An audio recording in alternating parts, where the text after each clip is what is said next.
Bonjour, vous êtes en train de suivre l'émission Église et Société, présentée par votre sœur Murphy. Aujourd'hui, nous allons parler d'un sujet qui détruit nos églises, un sujet qui détruit la communauté, un sujet qui détruit notre pays, le Congo. Aujourd'hui, nous allons parler des enfants dits sorciers. Pourquoi ces sujets? Parce que nous avons remarqué que dans nos églises, il y a tant de problèmes au niveau de famille, il y a tant de problèmes dans la société congolaise, il y a tant de soucis. Avant, ce sont nos grands-mères et nos grands-pères qu'on traitait de sorciers. Ce sont nos vieillards qu'on accusait de tous les maux du pays. Mais aujourd'hui, nous remarquons que ce sont maintenant nos enfants que nous accusons des sorciers, des enfants qui détruisent les vies de famille. Dans les rues de Kinshasa, vous trouverez au moins 30 à 50 000 enfants qui dorment dans les rues, qui sont traités des sorciers, qui sont traités de tous les maux du pays, qui sont traités de tous les problèmes de la famille. Vous trouverez parmi ces enfants les albinos qui, pendant plusieurs années, ont été accusés de la sorcellerie, tout simplement parce que leur couleur de peau est différente de la nôtre. Vous trouverez parmi ces enfants des orphelins, des enfants qui ont perdu un de leurs parents ou tous les deux parents, qui sont accusés de la mort de leurs parents. Vous trouverez aussi des enfants de parents divorcés qui, par le malheur, ont rencontré une mauvaise belle-mère ou un mauvais beau-père, et à la suite, ces enfants ont été traités de tout le mal ou de tout le maux de leur famille. Ça fait mal parce qu'aujourd'hui, le pays souffre à cause de cette situation. Aujourd'hui, l'Église a été à la base de tous ces problèmes. L'Église, certains pasteurs ont accusé faussement tous ces enfants-là parce qu'il y avait des soucis dans leur famille ou justement pour se faire remarquer. Et aujourd'hui, nous voyons comment la société congolaise est détruite, comment les églises sont détruites à cause de ces phénomènes des enfants dits sorciers.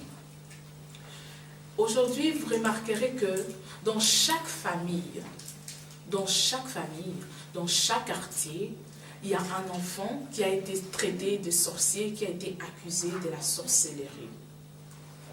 Les enfants orphelins qui souffrent déjà par l'absence de l'un de leurs parents et qui vont rester chez leur grand-mère ou chez leur tante ou oncle, ces enfants-là seront traités de sorciers juste parce que voilà, l'oncle ne se retrouve pas, l'oncle ne trouve pas du travail, ou la tante ne se marie pas, la tante ne trouve pas non plus du travail, et ça sera cet enfant-là qui sera accusé de la sorcellerie. C'est l'enfant qui fait en sorte que la tante ne se marie pas. Mais qui vous dit que c'est à cause de cet enfant-là?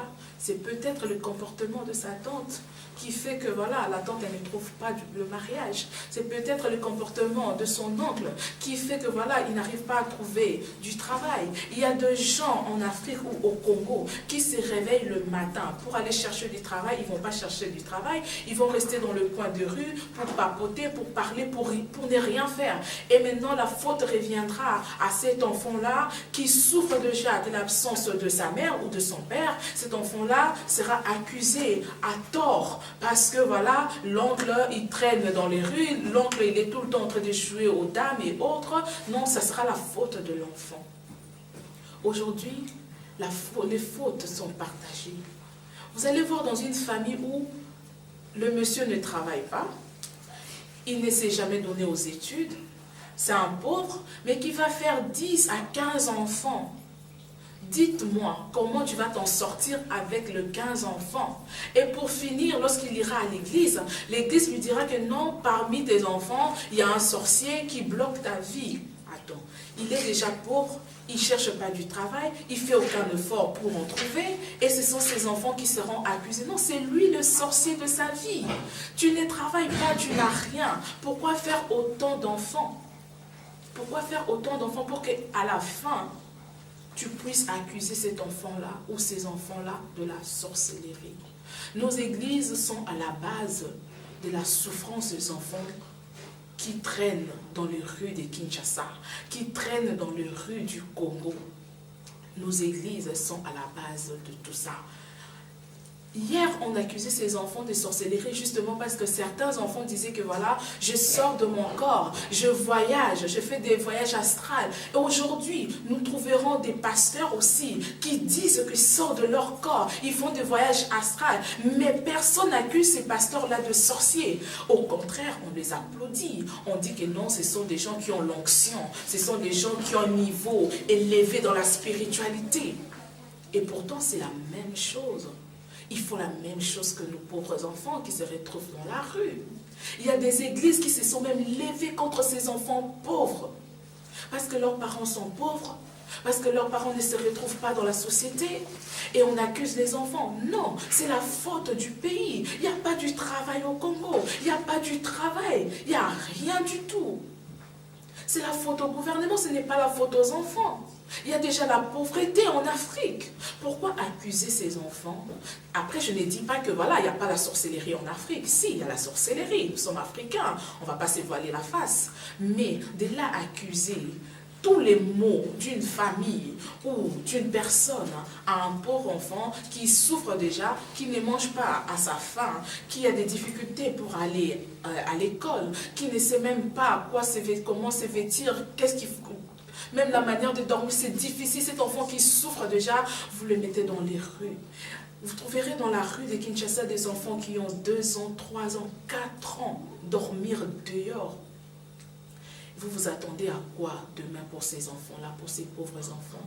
Aujourd'hui, nous avons maintenant les phénomènes Kuluna.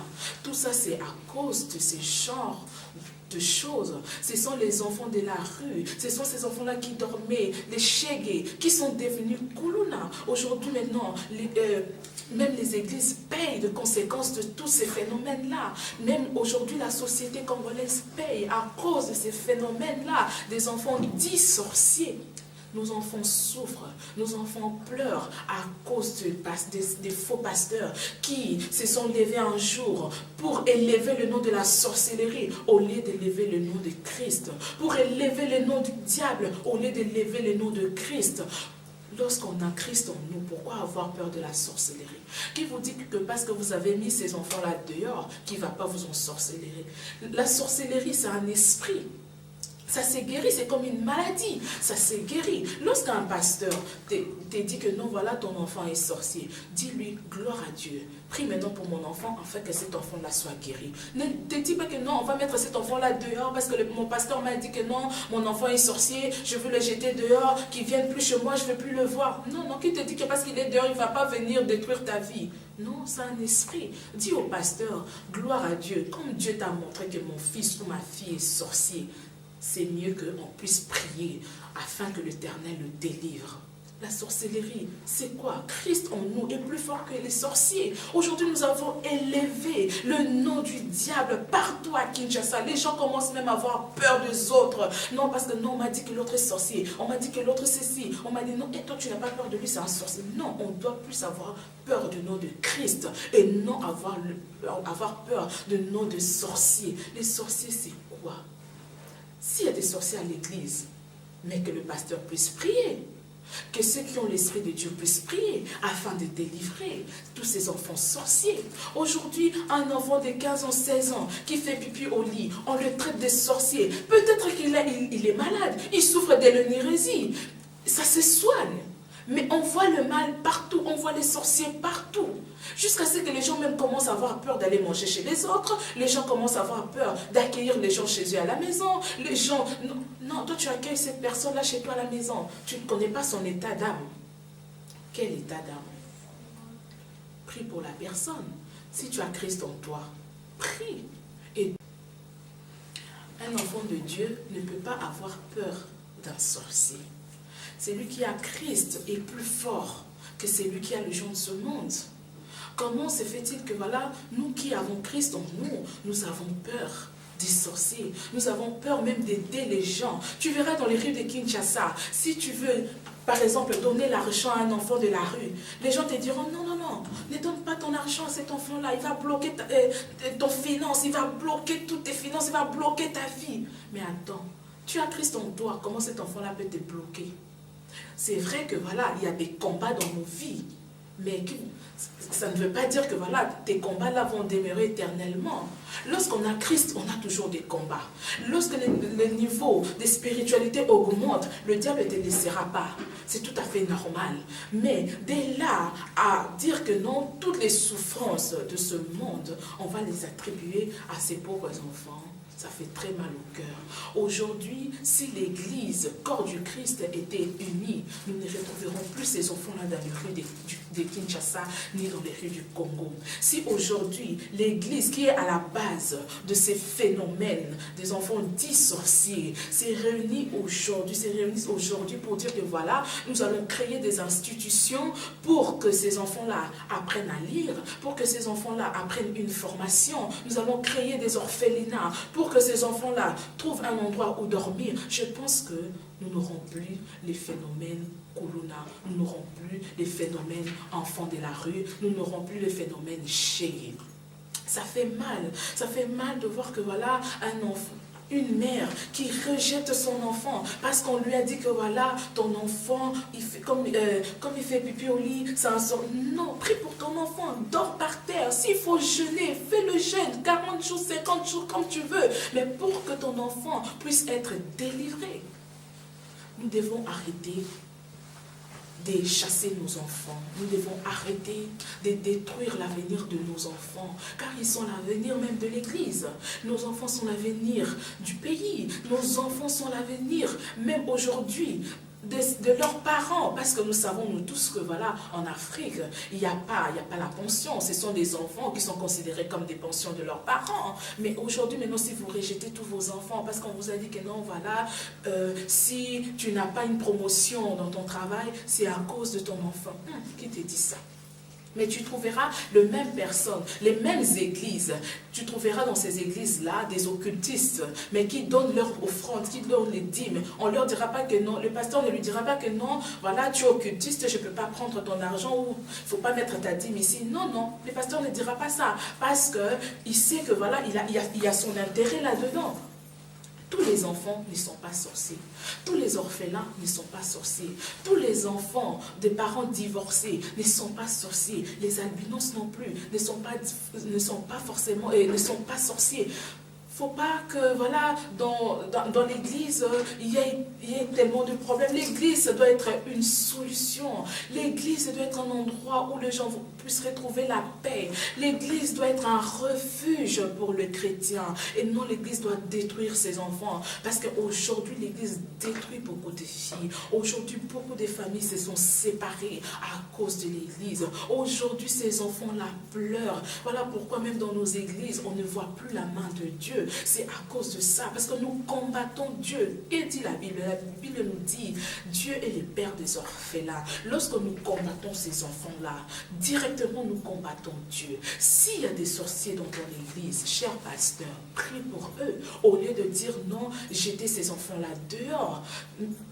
Ce n'est pas une solution. Il faut juste prier. Il faut demander à Dieu de délivrer ces enfants-là. C'est ça la meilleure solution. Créons des orphelinats. N'acceptez pas que voilà, parce que ton frère avant de mourir te dit non, je te laisse mon fils. Tu acceptes parce que voilà, tu veux faire bonne mine. Mais après sa mort, tu vas mettre son enfant dehors. Ça, ce n'est pas bien. Même aux yeux de Dieu, c'est un péché. C'est pas parce que non, il y a certaines belles mères, comment comment elles font? Si elle ne veut plus de sa belle-fille, elle va aller chez son pasteur, ils vont parler avec son pasteur. Non, il faut aller dire à mon mari que voilà, son enfant est sorcier ou sa fille est sorcière. Comme ça, il va mettre son enfant dehors. Et le pasteur aussi, comme la belle-mère lui a donné l'argent, parce que nous savons qu'il y a beaucoup de faux pasteurs qui prophétisent lorsqu'on leur donne l'argent, ils vont venir prophétiser. Non, papa, Dieu m'a montré que ta fille, c'est une sorcière, c'est elle qui fait que tu n'avances pas, c'est elle qui fait que ta femme et toi, vous puissiez avoir de problèmes au sein de la famille. Et les papas aussi, bêtement, va accepter, au lieu de dire au pasteur, ok, voilà, tu es un serviteur de Dieu, comme Dieu t'a montré, Dieu aussi peut t'aider à délivrer ma fille. Non, non, le papa, qu'est-ce qu'il va faire? Il va mettre sa fille dehors. Les beaux-pères aussi, c'est la même chose. Comme il veut rester seul avec sa femme, il va aller chercher son faux prophète pour qu'il vienne prophétiser à la maison et convaincre sa femme que non, ton enfant est sorcier. On doit arrêter de jouer avec le nom de Dieu. Si Dieu t'a rien montré, ne dis pas que Dieu m'a montré.